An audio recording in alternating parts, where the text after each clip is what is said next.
पक्षी और स्तनधारी। कुछ जीव, अच्छा ऑनलाइन चलेगा नहीं आज?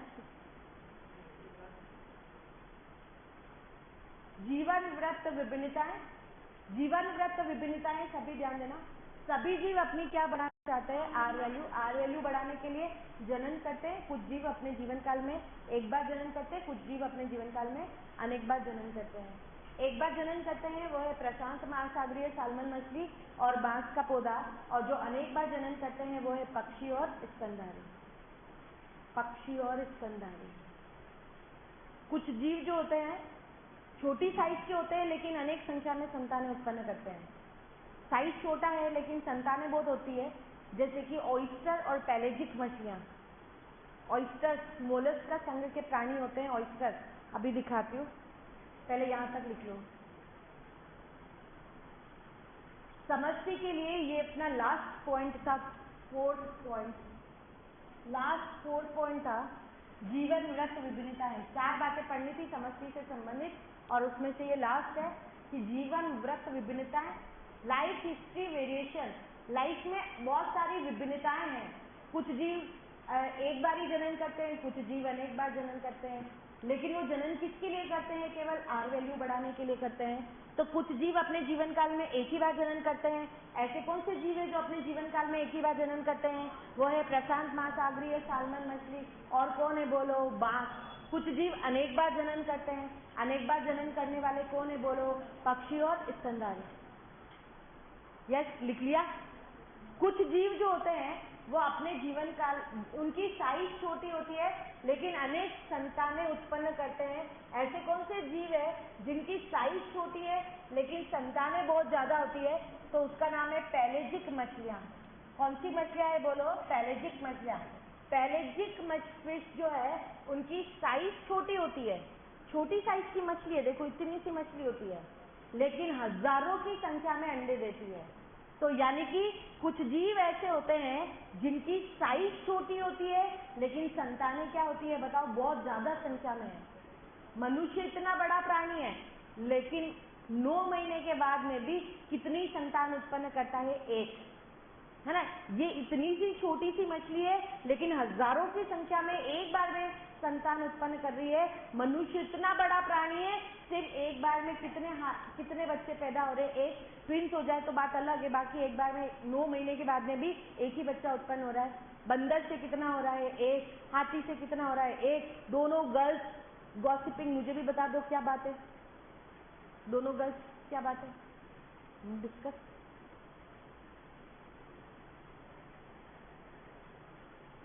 तो भाई सभी ध्यान देना। कुछ जीव का आकार जो है वो क्या है बताओ? छोटा। और छोटे के 2 एग्जाम्पल याद रखना है। एक तो कौन से छोटी साइज का प्राणी कौन है बताओ? पैलेजिक मछलियां। और दूसरे है ऑयस्टर। कौन है बोलो? ऑयस्टर। मोलस्क संघ के प्राणी होते हैं ऑयस्टर। एनिमल किंगडम में इनको पढ़ेंगे ये ऑयस्टर। ऑयस्टर जो है ये वाले तो जैसे बड़े ऑयस्टर है, सभी की अलग अलग होते हैं, लेकिन कुछ स्मॉल साइज वाले ऑयस्टर्स भी होते हैं जिनका साइज क्या होता है बताओ? छोटा होता है। स्मॉल साइज के ऑयस्टर्स भी होते हैं। तो ये ऐसे ऑयस्टर्स है, छोटे से होते हैं लेकिन एक बार में भी बहुत हजारों की संख्या में ऑयस्टर्स उत्पन्न करते हैं। तो कुछ जीव जो होते हैं जिनका आकार छोटा होता है लेकिन संतानें क्या करते हैं बताओ? अनेक उत्पन्न करते हैं। ये जीवन के अंदर विभिन्नताएं हैं, लाइफ के अंदर थोड़े वेरिएशंस है। तो दूसरी बात आपको और एक पॉइंट और इसके अंदर याद रखना है कि कुछ जीव का आकार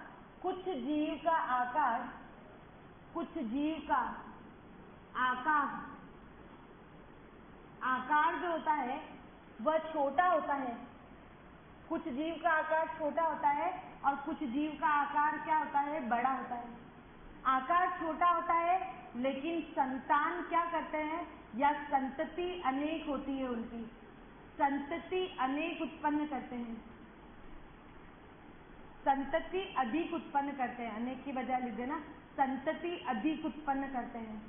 और कुछ जीव का आकार बड़ा होता है लेकिन उनकी संतति या उनकी संतानें क्या होती है? कम उत्पन्न होती है। जैसे एग्जाम्पल पक्षी और स्तनधारी। पक्षी और स्तनधारी। और इसका एग्जाम्पल अभी आपको बताए दोनों एग्जाम्पल। एक तो है पैलेजिक मछलियां और एक कौन है, ऑयस्टर। पैलेजिक मछलियां और ऑयस्टर, पैलेजिक मछलियां और ऑयस्टर।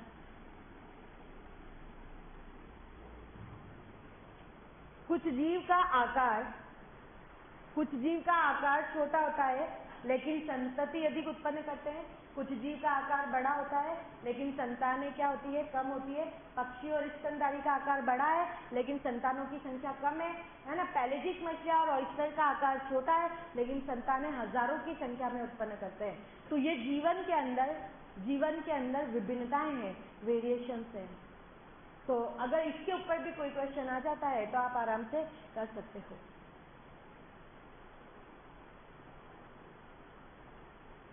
यस, ये चैप्टर अपना क्या है, पूरा कंप्लीट, द एंड।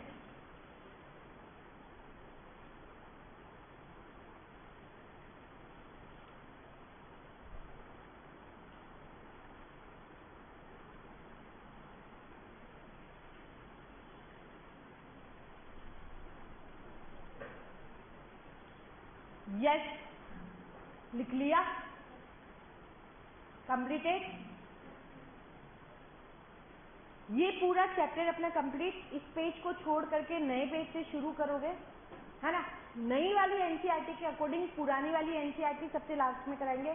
नई वाली एनसीईआरटी के अकॉर्डिंग ये चैप्टर कंप्लीट है। पुरानी वाली एनसीईआरटी में से तो अनुकूलन बाकी है इसमें से, और अजैविक कारक बाकी है, लेकिन वो अपन सबसे लास्ट में नई वाली एनसीईआरटी के अंदर जो भी कंटेंट है वो पूरा कंप्लीट हो गया, क्योंकि बहुत सारे बच्चों के पास में नई है, बहुत सारे बच्चों के पास में पुरानी है। तो नई एनसीईआरटी के अकॉर्डिंग कंप्लीट ये चैप्टर, राइट।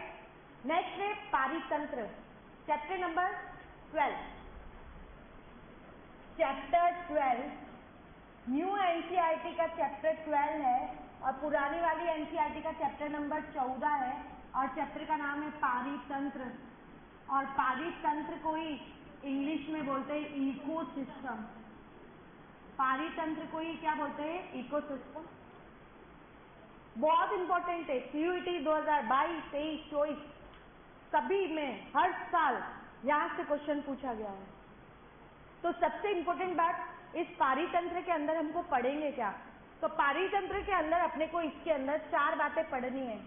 एक तो पढ़ना है उत्पादकता, बोलो क्या पढ़ना है, उत्पादकता।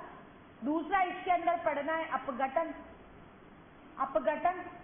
तीसरा इसके अंदर पढ़ना है ऊर्जा प्रवाह, ऊर्जा प्रवाह। और चौथा अपने को पढ़ना है इसके अंदर पोषण चक्र, पोषण चक्र, है ना। ये तीनों बातें नई वाली एनसीईआरटी में है और ये चौथी बात जो है वो नई वाली एनसीईआरटी में नहीं है। तो इसको अपन सबसे बाद में पढ़ेंगे, पहले ये तीनों बातें पढ़ेंगे, राइट। बताओ, किसी भी पारितंत्र को समझने के लिए उसकी 4 बातें समझनी जरूरी है। बताओ 4 बातें क्या है, बोलो। पहला बोलो क्या है, उत्पादकता। सभी बच्चे बोलो क्या है, उत्पादकता। अब सबके पेन डाउन ही होने चाहिए, पेन डाउन रख दो, सबके पेन डाउन। पहला बोलो क्या है, उत्पादकता। दूसरा क्या है, अपघटन। तीसरा क्या है, ऊर्जा प्रवाह। चौथा क्या है, पोषण चक्र। लेकिन उसके पहले इसका कुछ बेसिक तो पता होना चाहिए कि पारितंत्र है क्या। तो पारितंत्र जो है जैविक और अजैविक घटक से मिलकर बनने वाला एक तंत्र है, जिसमें जैविक घटक भी है और जिसमें अजैविक घटक भी है। जैविक घटक कौन होते हैं, जैविक घटक हरे पेड़ पौधे, उनके ऊपर निर्भर रहने वाले शाकाहारी, उनके ऊपर निर्भर रहने वाले मांसाहारी और उनके ऊपर निर्भर रहने वाले सर्वोच्च मांसाहारी, ये सभी जैविक घटक है। अजैविक घटक आपको पता है कौन है, तापमान, जल, प्रकाश, मृदा, ये सभी क्या है, बोलो अजैविक घटक है। तो सभी ध्यान देना, सबसे पहले पूछा जाएगा पारितंत्र शब्द किसने दिया था। जैसे कि अभी स्टार्टिंग में मैंने यही क्वेश्चन पूछ लिया, तो बता पारितंत्र शब्द किसने दिया था, एजी टेंसले। बोलो किसने दिया था, एजी टेंसले। पारितंत्र शब्द किसने दिया था, बोलो एजी टेंसले। दूसरी बात याद रखनी है, फादर ऑफ इकोसिस्टम कौन है, फादर ऑफ इकोसिस्टम कौन है भैया, इतना इंटेलिजेंट, सही आंसर बताया, कौन है, बोलो ईपी ओडम। बोलो कौन है, ईपी ओडम। बोलो कौन है, ईपी ओडम। ओडम ने तो यहां तक भी बोल दिया है कि पारिस्थितिकी तंत्र की सबसे छोटी या पर्यावरण की सबसे छोटी संरचनात्मक और क्रियात्मक इकाई क्या होती है? पारितंत्र होती है। ऑडम ने क्या बोला है? ऑडम के अनुसार अगर हम देखें तो ऑडम ने कहा पारितंत्र की या पारिस्थितिकी तंत्र की या पर्यावरण की सबसे छोटी संरचनात्मक और क्रियात्मक इकाई क्या होती है? पर्यावरण की सबसे छोटी संरचनात्मक व क्रियात्मक इकाई किसे कहा जाता है? संरचनात्मक व क्रियात्मक इकाई कौन होती है? पारितंत्र होती है। क्रियात्मक इकाई पारितंत्र है ना? तो पारितंत्र क्या है ये बात तो समझ में आ रही है।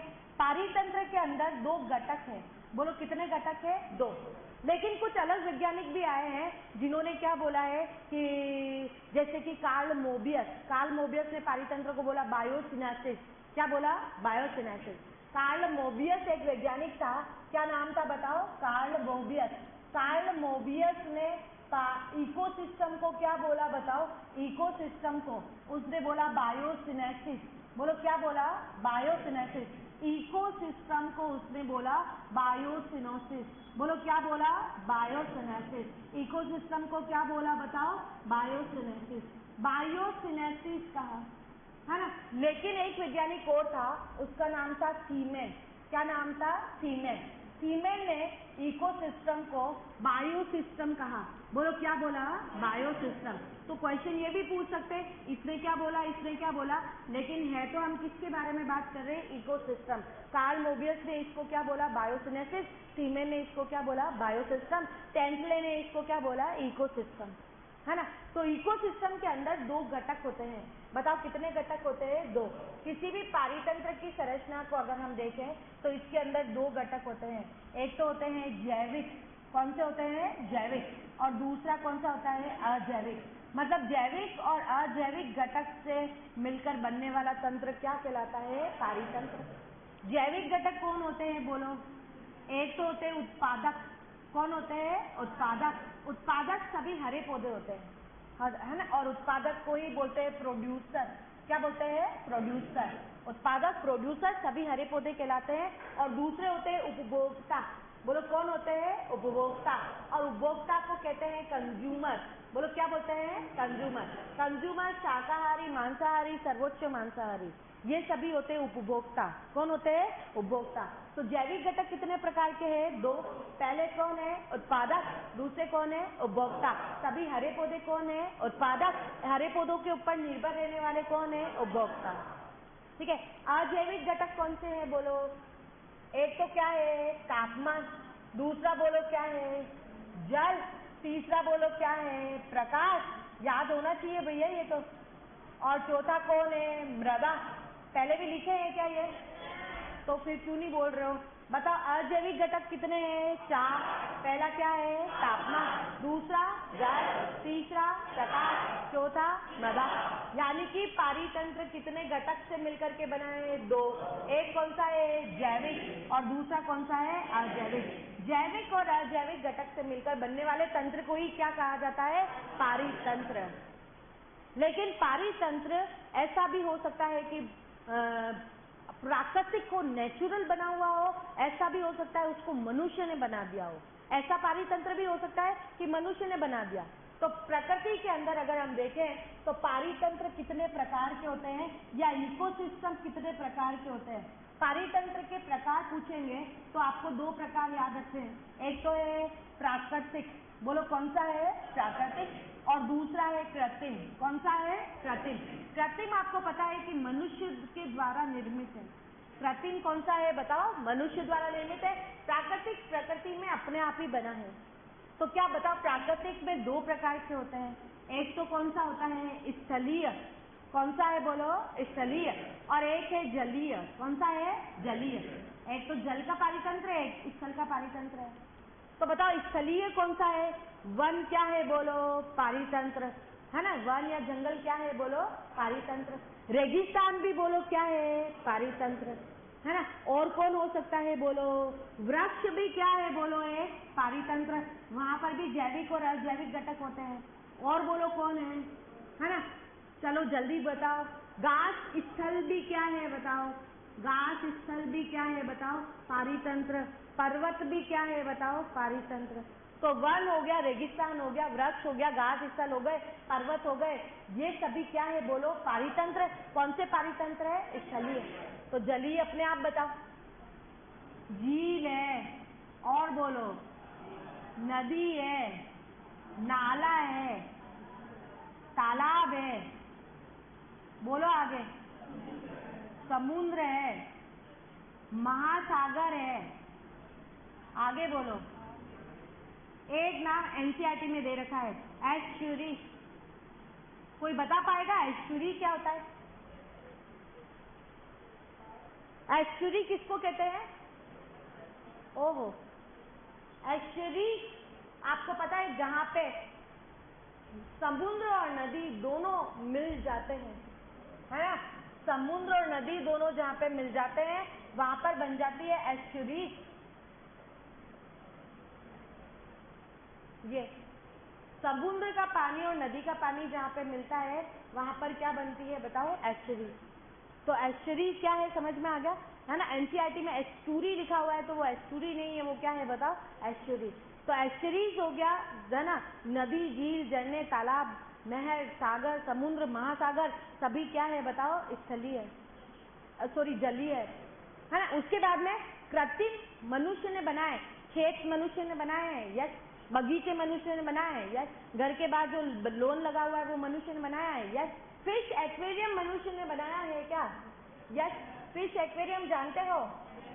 उसके अंदर अलग अलग प्रकार की मछलियां पाली जाती है, यस। 12वीं क्लास में पढ़ा ही होगा आपने, फिश एक्वेरियम, यस। देखो, फिश एक्वेरियम घर में रख, बोलते हैं कि घर में रखते हैं तो ये है ना शुभ माना जाता है। फिश एक्वेरियम को घर में रखना शुभ, इसीलिए आपको पता है कि घर में या कहीं पर भी ऑफिस होते हैं या कहीं पे भी बड़ी दुकानें होती है तो वहाँ पे फिश एक्वेरियम होता ही है। तो ये फिश एक्वेरियम जो होता है ये मनुष्य के द्वारा निर्मित है, इसमें जैविक घटक भी है, अजैविक घटक भी है। तो बताओ ये कौन सा पारितंत्र है बताओ, है ना? ये कौन सा है बताओ? कृत्रिम पारितंत्र है, क्योंकि मनुष्य ने बनाया। पारितंत्र तो है ही है लेकिन कृत्रिम है। तो अगर पूछेंगे कृत्रिम कौन सा है तो बोलो, पहला बोलो क्या है? Fish aquarium. बोलो क्या है? Fish aquarium. नेक्स्ट बोलो क्या है? खेत, यानी कि फसल। फसल बोल सकते हैं या खेत बोल सकते हैं। फसल या खेत क्या है बताओ, है ना? फसल, खेत सभी क्या है? कृत्रिम पारितंत्र है। और क्या है बताओ? बगीचा, गार्डन भी जो है वो क्या है बताओ? कृत्रिम पारितंत्र है। तो बताओ पारितंत्र कितने प्रकार के होते हैं? 2। जल्दी बोले बच्चा, कितने प्रकार के होते हैं? 2। पहला क्या है? प्राकृतिक। दूसरा क्या है? कृत्रिम। प्राकृतिक का मतलब क्या हो गया? स्थलीय और जलीय। और कृत्रिम का मतलब क्या है? मनुष्य के द्वारा निर्मित। मनुष्य के द्वारा निर्मित कौन है? फिश एक्वेरियम, फसल, खेत, बगीचा। और जलीय बोलो कौन है? झील, नदी, नाला, तालाब, समुद्र, महासागर, एस्चुरी। स्थलीय में कौन है? वन, रेगिस्तान, पर्वत, वृक्ष, घास स्थल, सभी क्या है बोलो? पारितंत्र है। अगर पूछे आपसे सबसे बड़ा पारितंत्र कौन सा है, मैंने ये इतने सारे पारितंत्र बताए, इसमें से बताओ मेगा इकोसिस्टम कौन सा है? सबसे बड़ा जो है उसको बोलते हैं मेगा इकोसिस्टम, और सबसे छोटे वाले को बोलते हैं नैनो इकोसिस्टम। आप सोच के बताओ, मैंने इतने सारे लिखवाए हैं आपको, इसमें से सबसे बड़ा क्या हो सकता है? नैनो सबसे छोटा है, मेगा सबसे बड़ा है। तो बताओ सबसे बड़ा इकोसिस्टम कौन सा है? महासागर। बड़े होशियार बच्चे, यस, महासागर। चलो भैया, तो बताओ नैनो कौन सा है? नैनो कौन सा है? पानी की बूंद। पानी की बूंद भी एक इकोसिस्टम है। जरूरी नहीं है इकोसिस्टम बहुत बड़ा ही हो, एक छोटी सी पानी की बूंद जो है ना वो भी क्या है बताओ? इकोसिस्टम। उसमें भी जैविक और अजैविक घटक है। तो पानी की बूंद भी सबसे छोटा इकोसिस्टम है और उसको बोलते हैं नैनो इकोसिस्टम। अगर पूछ ले मैक्रो इकोसिस्टम क्या है? Macro ecosystem. और या फिर पूछ ले माइक्रो इकोसिस्टम क्या है? मैक्रो पूछ ले, या फिर क्वेश्चन ये पूछ ले कि माइक्रो इकोसिस्टम क्या है? कोई बता पाएगा क्या? बोलो मैक्रो कौन है? फॉरेस्ट। किसने बताया भाई? Yes, very good. Macro ecosystem जो है वो है जंगल है, वन है, और माइक्रो कौन है बोलो? तालाब। कौन है बोलो? तालाब। तो 4 इकोसिस्टम आपको याद रखने हैं। बताओ मेगा इकोसिस्टम कौन है? महासागर। नैनो कौन है? पानी की बूंद। मैक्रो कौन है? वन। माइक्रो कौन है? तालाब। ठीक है। अब हम आगे पढ़े उससे पहले ये लिख लो। कहाँ से लिखना है? यहाँ से।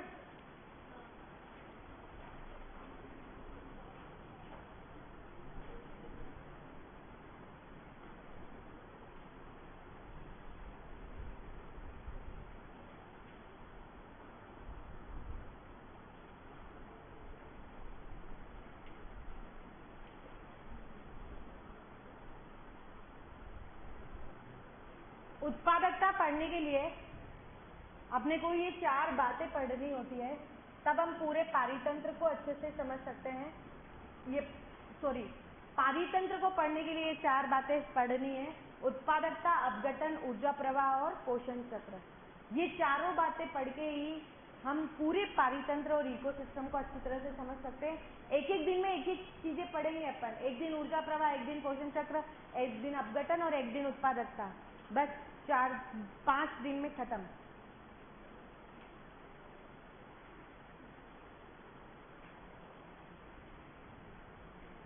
इकोसिस्टम शब्द एजी टेंसले ने दिया। Father of ecosystem EP Odum है। ओडम ने कहा पर्यावरण की सबसे छोटी संरचनात्मक व क्रियात्मक इकाई क्या है? पारितंत्र है। कार्ल मोबियस ने इकोसिस्टम को बायोसिनेसिस कहा, और थीमे ने इकोसिस्टम को क्या बोला? बताओ, बायोसिस्टम बोला। तो ये सारी बातें तो रट्टे लगा के याद करनी है कि भैया ये साइंटिस्ट के नाम, वैज्ञानिकों के नाम। अच्छा बताओ, एनसीईआरटी पढ़ना शुरू कर दिया ना? गुड।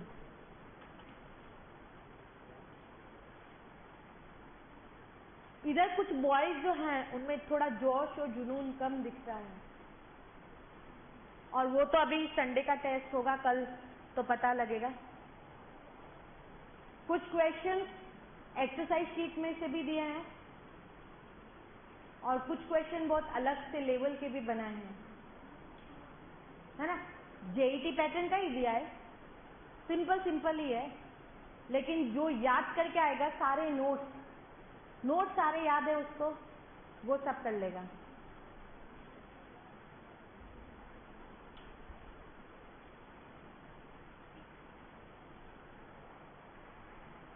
लिख लिया?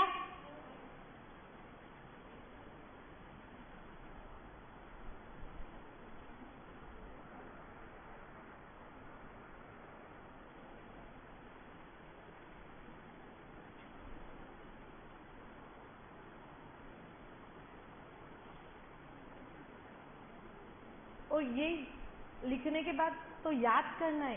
क्या क्या बोल, मुझे बोल। चले आगे, सभी ने हो गया सभी का? बताओ उत्पादकता, पारितंत्र पढ़ने के लिए कितनी बातें पढ़नी है? 4। पहली क्या है? उत्पादकता। दूसरी क्या है? अपघटन। तीसरी क्या है? ऊर्जा प्रवाह। चौथा क्या है? पोषण चक्र। दिमाग इसीलिए बढ़ाए जाते हैं कि क्लास में याद कर लो इसको, कितनी बार बुलवाते हैं। चलो, शब्द किसने दिया था? एजी टेंसले। फादर ऑफ इकोसिस्टम कौन है? EP Odum. ईपी ओडम ने बोला पर्यावरण की सबसे छोटी संरचनात्मक और क्रियात्मक इकाई क्या है? पारितंत्र। चलो, कार्ल मोबियस ने इसको क्या बोला? बायोसिस्टम। और थीमेन ने क्या बोला? कार्ल मोबियस ने बोला बायोसिनेसिस, और थीमेन ने क्या बोला? बायोसिस्टम।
लिख लिया?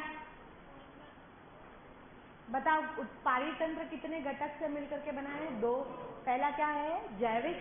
दूसरा क्या है? अजैविक। जैविक में कौन है? उत्पादक। और कौन है? उपभोक्ता। जितने भी हरे पौधे होते हैं वो सभी क्या है? उत्पादक। और उत्पादक के ऊपर निर्भर रहने वाले क्या कहलाते हैं? उपभोक्ता। अजैविक घटक कितने हैं? 4। तापमान, जल, प्रकाश, मृदा। बताओ कितने हैं? 4। इसमें से सबसे इंपॉर्टेंट कारक कौन सा है? तापमान।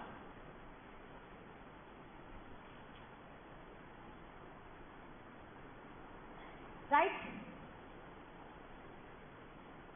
चलो, पारितंत्र 2 प्रकार के हैं, एक है प्राकृतिक नेचुरल और एक है artificial.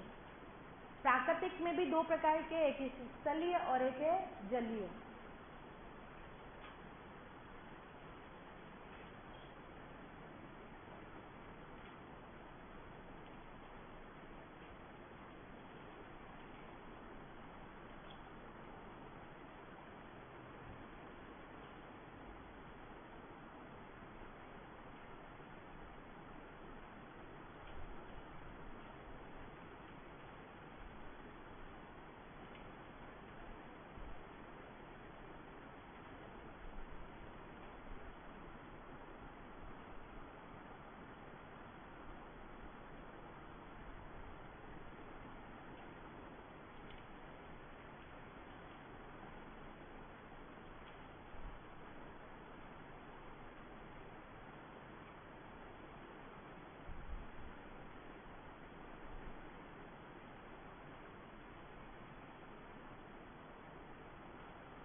Yes, completed.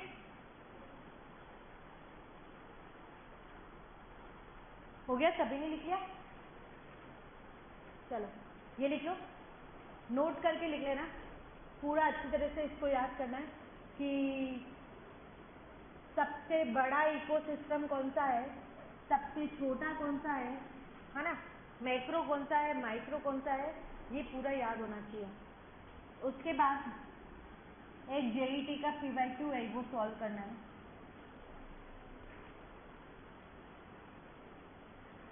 Previous year question, निम्न में सर्वाधिक ऊर्जा किसमें पाई जाती है?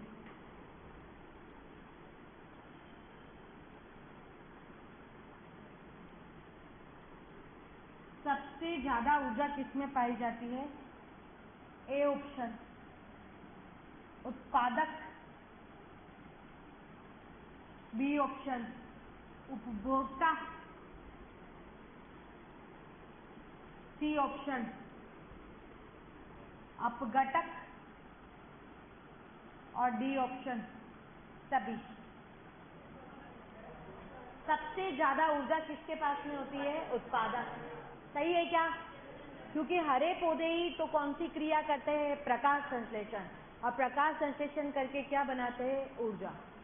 पृथ्वी पर ऊर्जा का एकमात्र स्रोत क्या है? सूर्य।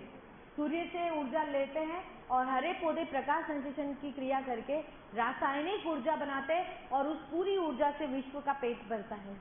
तो सबसे ज्यादा ऊर्जा किसके पास में होती है? अगर ये क्वेश्चन पूछ ले तो वो है उत्पादक, प्रोड्यूसर, है ना। अब शाकाहारी क्या होते हैं, मांसाहारी क्या होते हैं, खाद्य श्रृंखला क्या होती है, ये अपन पढ़ेंगे कल। यहां तक एक बार कंप्लीट लिख लेना। चलो पढ़ ही रहे हो, एक क्वेश्चन और कर ही लो।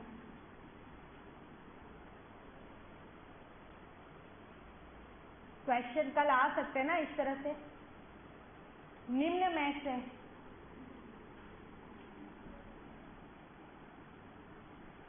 कौन सा ग्राफ चरघातांकी वृद्धि को दर्शाता है? चरघातांकी वृद्धि को दर्शाता है। यहाँ पे दे रखा है एक ये वाला ग्राफ, यहाँ पे दे रखा है एक ये वाला, एक ये वाला और एक ये वाला। बताओ कौन सा वाला है? बी की सी? अच्छे से देख लो। बी, क्योंकि चरघातांकी का मतलब कौन सा है? जे आकार का, और जे आकार का यही बन रहा है और एस आकार का तो एक भी बन ही नहीं रहा है यहाँ पे, है ना। तो लॉजिस्टिक का तो है ही नहीं है। तो ग्राफ वाले क्वेश्चन भी आ सकते हैं। ये इसलिए करवाया कि कल इस तरह के क्वेश्चन जो है वो पूछे जा सकते हैं ग्राफ वाले। तो आपको पता होना चाहिए जे आकार का ग्राफ चरघातांकी, एस आकार का ग्राफ किसमें बनता है? संभार तंत्र में। dn/dt इक्वल टू क्या होता है? Rn। ये किसके लिए है? चरघातांकी। और dn/dt equal to Rn k minus n/k किसके लिए है? संभार तंत्र के लिए। यस। तो सोचती हूँ सारे बच्चों के, लगभग सभी बच्चों के 20 में से 20 क्वेश्चन सही होंगे। जैसे कि आपकी क्लास की सिंसियरिटी है उसको सोचते हुए मैंने ये सोचा है, चाहे वो ऑनलाइन बच्चे हैं चाहे ऑफलाइन बच्चे हैं, है ना, सभी